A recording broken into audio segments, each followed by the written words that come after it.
Hello, everyone. Welcome back. I am Kris.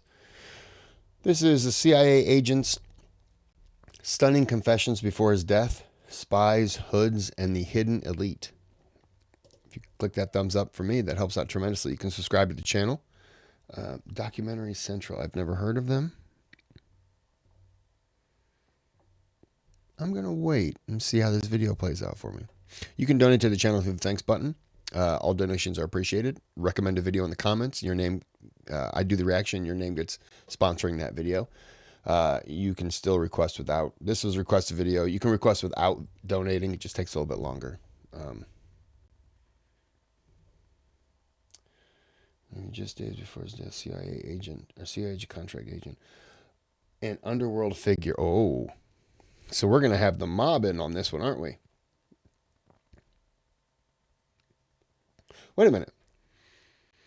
Just days before his death, CIA contract agent and underworld figure. Oh, wow. He was in the CIA and potentially a mafia guy? Okay. Okay. Well, we're going to break this down probably 20-minute videos or so, starting right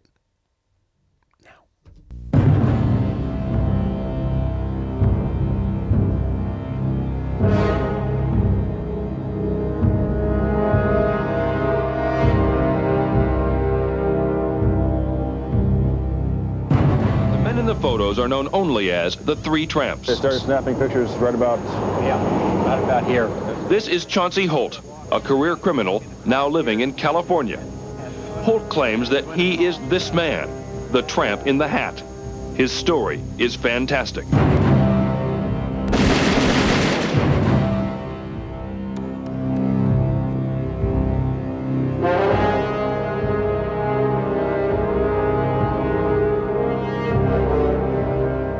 This is the story of Chauncey Marvin Holt, a longtime contract agent for the Central Intelligence Agency and a mafia associate.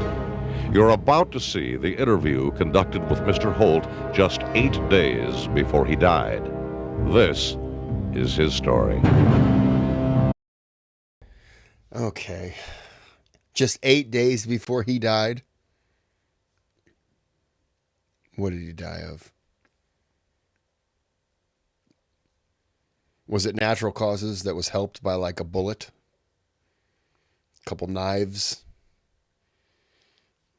Oh no, he was just laying around his house and watching TV, and all of a sudden his house exploded with 5,000 tons of TNT.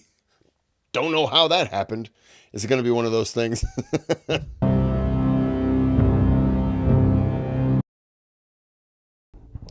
Sorry, let me try to. President JFK, okay. I know that there is a God, and I see a storm coming. If he has a place for me, I am ready. Oh, he didn't really say that, did he? Oh, I hope he didn't say that the morning at Dallas. Terrible timing. It's a bad joke. I shouldn't have said that.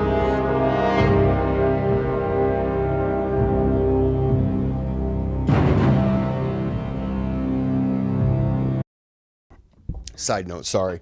I'm listening to the audiobook of it's related, I swear. It's on Chirp. So I'm listening to what was that? Oh, that was my phone. I'm listening to this book called Five Presidents by Clint Hill and Lisa McCubbin. Clint Hill is the Five Presidents. He was a Secret Service agent for Five Presidents. He started with Dwight Eisenhower, and he worked his way up. He was the primary. I keep popping peas.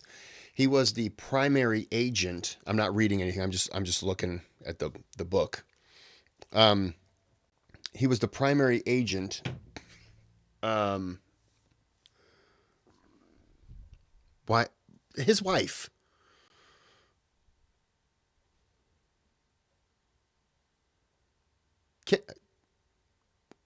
Jackie Kennedy. What the hell's her name? Anyways, Jesus, Kris, are you okay? So, anyways, he was the primary agent for Kennedy's wife, and I got the cough.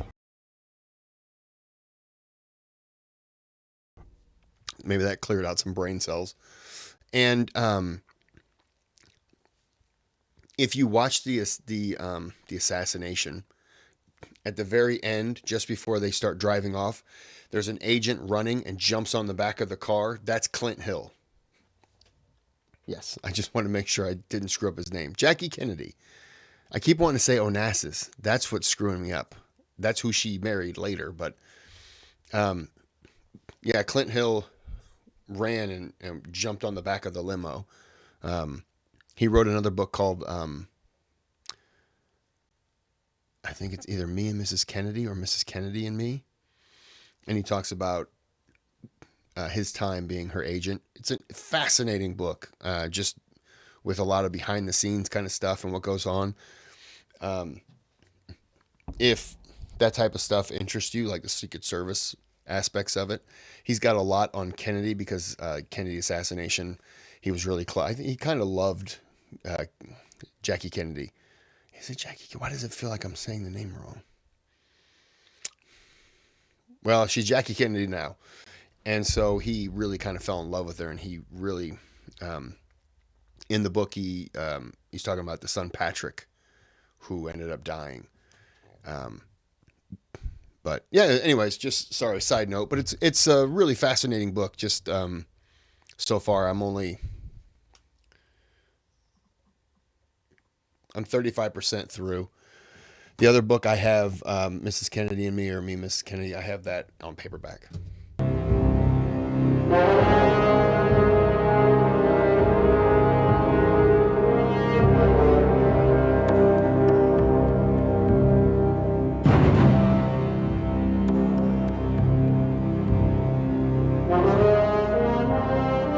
Very few people know the incestuous relationship that existed and probably exists at the moment between these various very powerful elements: organized crime, intelligence community, the political and powerful business interests.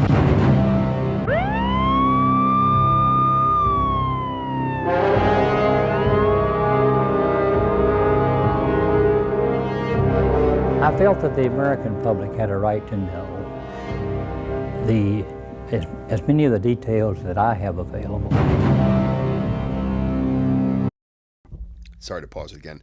I will just say that you have to figure that they were somehow involved with one another, because during World War II, the American government used, was it Lucky Luciano, who was deported to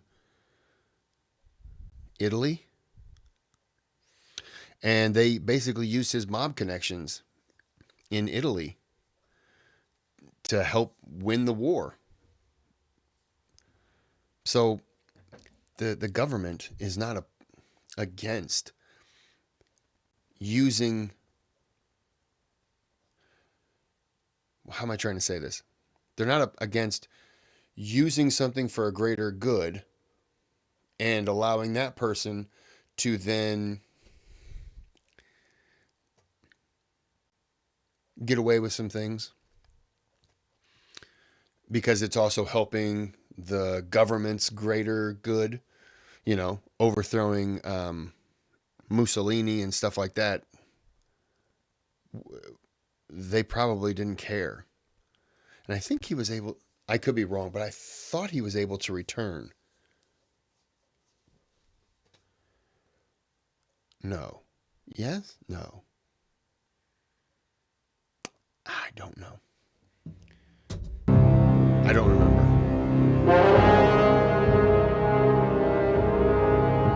I grew up in southern Kentucky where bootlegging was a way of life.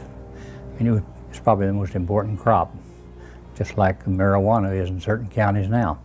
And it was nothing unusual about bootlegging, because when the Scotch-Irish immigrants came to Kentucky in the early part of the 17th century. They brought their stills with them, and whiskey making was one of their skills, and they always did it.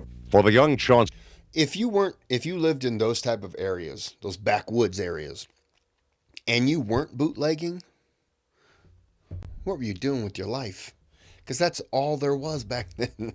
there was no stigma attached to being a bootlegger. Not only, distilled the whiskey, what we delivered it, usually to somewhere like Knoxville, Tennessee, which was close, about 40 miles, and as far away as Cincinnati. Chauncey Holt got around, and getting around got him in trouble. He ended up in reform school in Chillicothe, Ohio. Now they have prisons for youthful offenders. That was what it would have been in those days, but they called it a reform school. And I'd been in there I got railroaded by the FBI for joyriding in a car. That was Hoover's big thing in those days, was catching youthful car thieves. Usually someone else caught them and they took the credit. And although we were right in the middle of the war, I mean, Hoover took the time to send wire after wire down to Louisville wanting to know why we hadn't been prosecuted. Gives you an idea what importance he placed on those type things. This teletype, April 23, 1942, from Hoover to FBI Louisville office says, in part, Chauncey Marvin Holt et al. Advised by return teletype status prosecution of this case. In the event final prosecution complete, submit report immediately reflecting results of prosecution. It's signed Hoover. While I was there, I met several people that were connected with organized crime. So he said, if you want, I'll put you in touch with these guys in Baltimore who work hand in glove with Meyer Lansky. One was Cy Bloom and his brother Morris. Cy Bloom handled all the bookmaking operations for Lansky in the Baltimore area.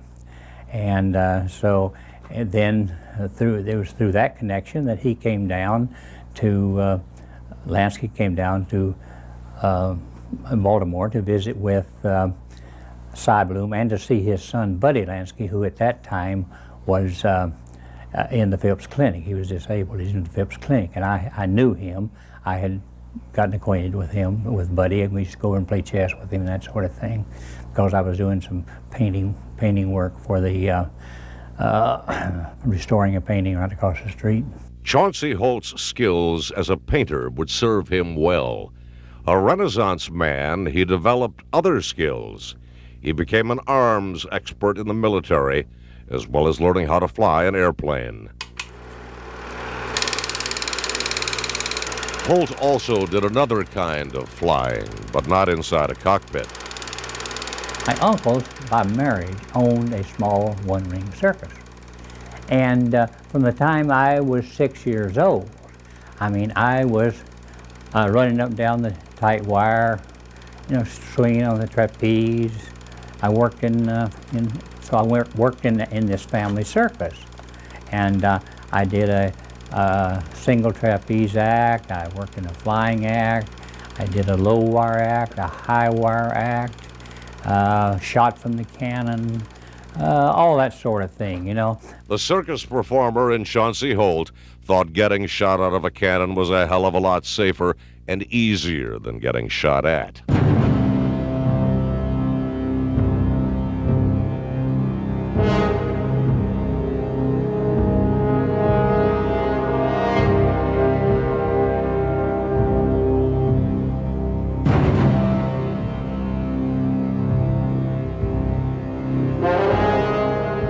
Chauncey's Baltimore connection with Meyer Lansky would lead to a long relationship with the mobster and other important mob figures, including the head of the Detroit family, Peter Licavoli. I did a little work for him in painting. He sent some paintings over to me to be restored, and that started a relationship with Licavoli that lasted, it lasted 50 years. It lasted from 44 until the date of his death in 1984. I had a lot of other qualities that they liked. First of all, I was a pilot. Secondly, I was a very good shooter. I was a weapons expert. And of course the art didn't help, it didn't hurt because it extended to forgery if necessary. And of course I was a very good accountant, very good money manager. And probably I did more money managing and more fiscal type work down through the years than I did the other types of work. Chauncey's math skills, he was brilliant with figures, caught Meyer Lansky's attention. So Lansky was coming down to Baltimore to see Buddy, and he was going to, check up on the operation, the bookmaking operation, and Cy Bloom called me. I was working in the shipyard. He called me and asked me if I'd like to come over and meet Meyer Lansky. So he told Meyer Lansky that I was a mathematical genius. Well, I may have seemed like a mathematical genius to him, but anyway, so Lansky came in and we were talking, and it turned out that he was like me in the sense that he used to work mathematical problems just like he'd work a crossword puzzle. He'd get a book with nothing but problems in it, mostly algebraic problems. So he said, I want to work out this little problem for you, and you show me the fallacy in it, because you start out with the premise and you end up and it looks like 2 equals 1. So we go down through these equations, and it started out with A equals B. Well, down in the middle of this computation, you divide by A minus B. Well, if A equals B, A minus B is 0. So I pointed it out and I said, there's a fallacy, and he said, oh yeah, that's right. He says, anything divided by 0, the answer is 0. And so I told him, well, technically he was wrong for the simple reason that the answer is not 0, it's infinity. And so he was very, very impressed. And he said, now if you ever come down to Florida, I had said I've thought about coming to Florida after the war. He says, if you come down to Florida, he said, be sure and look me up. You can tutor me in analytical differential and integral calculus, subject he was interested in.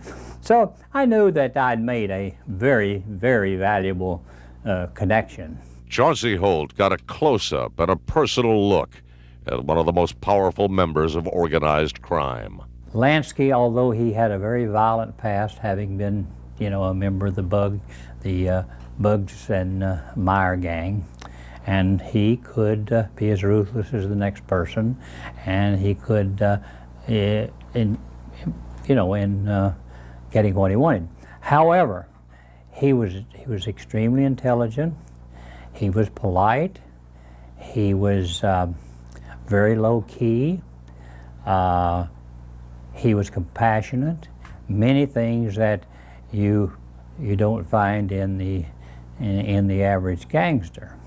He never actually thought of himself as a gangster, although to do that you'd have to exclude his early life, because he just considered himself simply a gambler who was providing the public with something that they begged for. Well, I knew him from starting in '44. I knew him until he went to Israel. As a matter of fact, I had a short letter from him just before he went to Israel saying he had decided to go to Israel and live. Lansky writes to Marvin Holt in a letter dated May 25th, 1970. Dear Marvin, I have decided to go and live in Israel. I will be here at Ray's for a few days. Ray's is Ray Ryan's El Mirador Hotel in Palm Springs. The letter goes on to say, I would like to see you before I go. Fly down here if you can. I don't dare come to L.A. If I don't get to see you before we leave, I want to thank you for the past favors. Keep your nose clean. I will write you from Israel if I don't get to see you. Your friend, Meyer. Lansky wanted to migrate to Israel, but was having difficulties entering the country. Like the letter he wrote to Chauncey, Lansky's personal appeal to the Prime Minister of Israel is also handwritten. Lansky tells Menachem Begin he wants very much to live in Israel and blames his image problems on the media. Chauncey became acquainted with another notorious crime figure, the man many say created a gambling oasis in the Nevada desert, Bugsy Siegel. Soon after after the war, I went south and hooked up with the with Lansky. Started working for his organization. I worked for his main accounting firm, and I also was office manager of one of his front organizations, which was used for a lot for stock manipulations and that sort of thing. And I also worked at the Colonial Inn, which was the plushest of the carpet joints there in Florida at that time. The Colonial Inn in Hollandale, Florida was a hot spot. Show business types, mobsters, and politicians flocked to the glamorous gambling nightclub resort. It was Lansky's prototype for Las Vegas gambling and casinos. All the while, Holt was privy to the Lansky-Las Vegas Bugsy Siegel connection. Actually, I met him before they started the Flamingo. The first trip that I made west with him to meet Siegel, he was going out because Siegel wanted him to go into buying the El Cortez Hotel. On their first trip to Las Vegas, Lansky told Holt he wasn't worried about J. Edgar Hoover. The mob had compromising photos of the FBI director and his aide Clyde Tolson taken at the Del Charro Lodge in La Jolla, California. The mob was worried about Siegel's mishandling their money in Las Vegas. The Brotherhood, who had put up $6 million, they were beginning to get concerned about their money. So we went out to talk to Siegel again, and to look into the rumors that he and Virginia Hill had been squirreling away money for their retirement. So we went out and we talked to all the vendors and so forth. This principal one was, the general contractor was Dale Webb, and we talked to him, and we discovered at once that Siegel, well, he hadn't paid Dale Webb nearly as much money as he said. So it was obvious that he was stealing. So we came back, and shortly after that, they had a big meeting in Havana when every top mob figure in the well, not only in the country, but Lucky Luciano came from Italy, came to Havana to have a conference about what they were going to do about Siegel. And Lansky pleaded for him, he said, hey, look, he served us long and well. Why don't we give him just a little piece of the action and let him get out?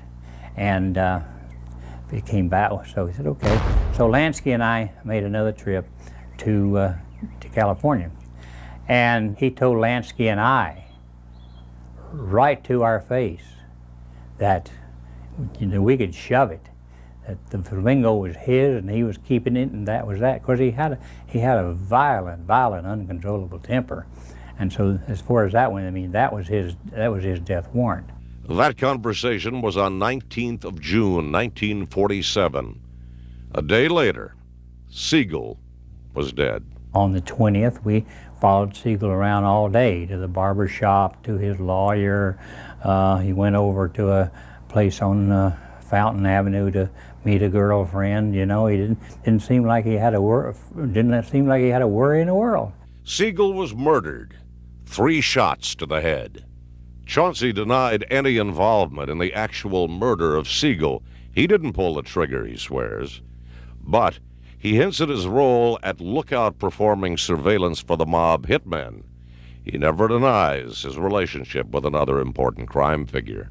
Peter Licavoli was one of the most important organized crime figures in the country. He was probably the last of a dying breed. He grew up in St. Louis, a big Sicilian family. He was imported by the Purple Gang into Detroit in the early 30s to act as enforcers. Then they finally took over, and he became one of 5 ruling dons of Detroit. The Detroit operated differently than, say, New York. New York had 5 separate families headed by 5 separate people. They had one family that was headed by 5 ruling dons, of which one was Peter Licavoli. Yeah, he was into everything. I mean, he was into loan sharking, and he was into anything that prostitution, anything that the mob is normally,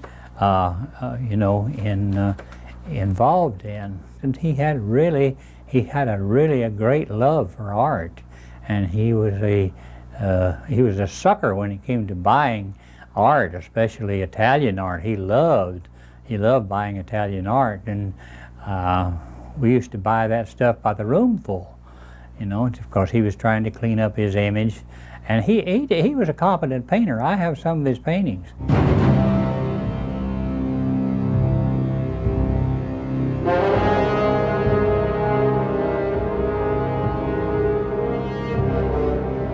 It was during the Kefauver Committee hearings into organized crime that Chauncey's career took a turn. Meyer Lansky had been ordered to testify. He was one of the few guys that didn't end up in jail, because most of them ended up in jail because of contempt of Congress. But he got up there and he answered all their questions, and he appeared first without a lawyer, then he had his lawyer. But he was quick on his feet. Chauncey is quick too, immediately accepting an offer of a unique job offered him by Lansky. The year is 1953. I can put you in a job. If you want to have a job, I could put you in over here at the International Rescue Committee as controller at a real good job, at a real good salary. I thought it was a philanthropic organization, like the Red Cross or something, like the name implies. They like those innocuous names, the CIA. So I was sitting there when a guy walked in from Washington. His name was Richard Sluter. Came in and he explained to me the facts of life, that this was a proprietary interest of the CIA. Chauncey's aliases were many. He would use 25 different names while working for the mob and the CIA. We had 2 types of aliases. We had floating aliases that more than one agent used, and a number of agents used over the years that you just slap a picture on. Now I used Charles Hormley, Robert Ralston, Marvin Hoyt, which is not too far from my own name. However, as far as deep cover agents aliases went, I had 3 deep cover agents that would withstand the vigorous scrutiny. One was the one that I used the longest time, was John R. Moon. I used Kearney L. Sigler, and I used Dean Rutz. The CIA hadn't been in business too long, but already had a clear target: Guatemala. Chauncey assumed a new identity and began training for his mission at a secret CIA base in Arizona. So I became Robert Ralston, and I had all these credentials in that name. So I went out to Aranya, which is a big base. Well, it became an awful big base later. It wasn't much of a base in those years. It was right near Tucson that the CIA used. It was a training facility. And I went out to get some multi-engine training because in preparation for going down to Guatemala. Chauncey's personal records include copies of CIA contract agent paperwork. This type of supporting documentation involving a CIA contract agent has never been made public before. I first went to Guatemala as a part of a 5-man assassination team, I guess you'd call us, that went down to figure what we were going to do. It looked like that our Benz was going to win the next year's election, and we were trying to get a CIA-approved candidate to to run against him. But the plan was a failure, and Arbenz remained in power. So here we were with this guy who was an out-and-out communist sitting there. And at that time, Eisenhower, Dulles, and those guys all up and down the line said, you know, this guy's got to go. So we found another guy who was in prison down there, and his name is Castillo Armas, and he was educated in the United States. He had gone to the Command and General Staff School at Leavenworth and so forth. He's caught in a coup, and they sentenced him to death, and he was in jail. So we went down and got the guy out of jail, which was very easy. All we did was just grease a few palms, and he walked right out into a limousine. You know, it wasn't a 007 type deal. You know. Armas, backed with a 300-man army and the CIA, invaded Guatemala from Nicaragua. He should get 50 years just for that mustache.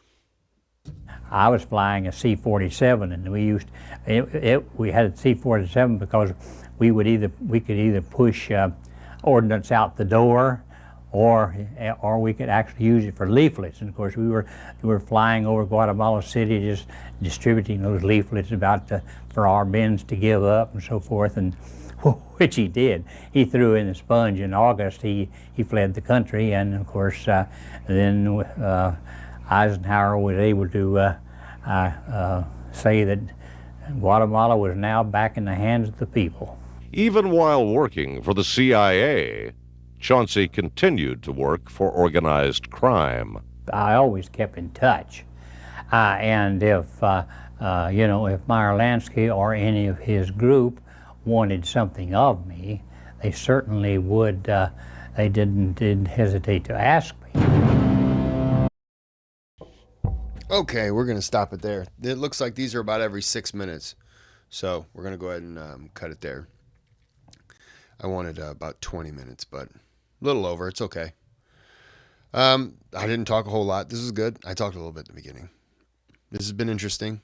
I'm more just fascinated with what he's saying, so I'm not really interrupting. But let's see how it plays out. But I'm going to end this here, part 1. This will be 6-parter. So until the final video, have a good day, have a good night.